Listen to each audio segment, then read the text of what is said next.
Gel.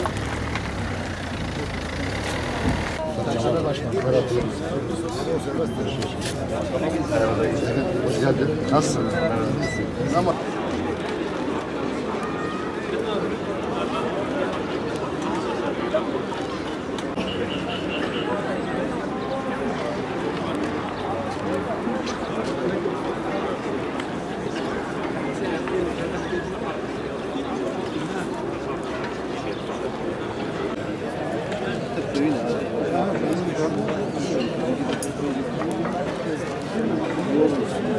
وَإِمَّا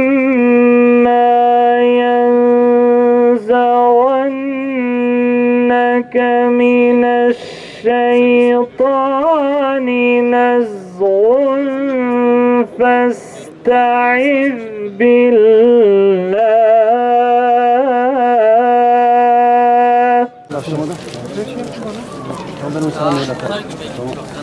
niye?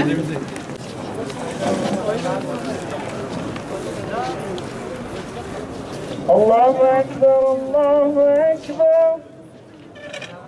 Allahu Ekber, Allahu Ekber. Eşhedü en la ilahe illallah. Eşhedü Bu ülkeye, bu vatana adamış olan Başbakanımız AK Parti adayı olarak müracaatını yaptı. Ramazan ayının hepimiz için hayırlara vesile olmasını temenni ediyorum. Mübarek olsun diyorum. Evet, bir Cumhurbaşkanlığı seçim süreci başlamış durumda. Sayın Başbakanımızın Cumhurbaşkanlığı adaylığı hepimize, ülkemize hayırlara vesile olur inşallah. Kendisinden daha fazla bu makamı hak eden başka bir insan olmadığı kanısındayım.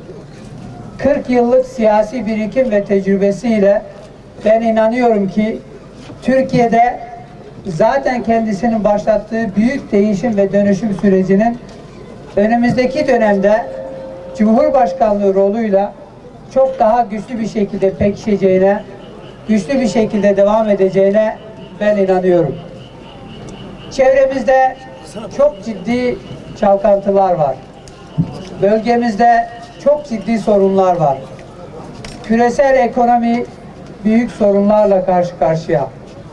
Böyle bir dönemde Türkiye'nin bir yandan siyasi istikrarı koruyarak, bir yandan da büyük bir tecrübeye, birikime sahip bir cumhurbaşkanıyla güçlü bir hükümetle yoluna devam etmesi bir hakikaten Türkiye'nin olmazsa olmazı olarak karşımıza çıkıyor. Çünkü bu dönem tecrübe gerektiriyor. İyi yönetim gerektiriyor, uyum gerektiriyor.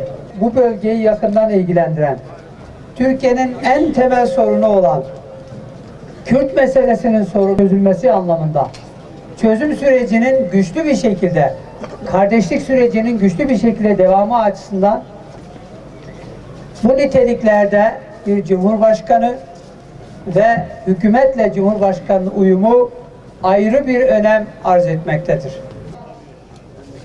Geçtiğimiz seçimlerle kıyaslanmayacak çok güçlü bir sonuçla inşallah bu seçimi atlatacağız. Bu Türkiye'nin geleceği açısından çok önemli, bölgemiz açısından çok önemli, hatta Orta Doğu ve dünya açısından son derece önemli. Çünkü Sayın Başbakanımızın bugüne kadar yaptıkları ortada.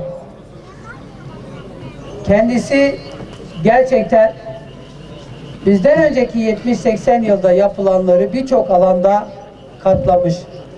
Dünyada Türkiye'nin konumunu ciddi bir şekilde güçlendirmiş. Türkiye'yi güçlü bir bölgesel aktör haline getirmiş.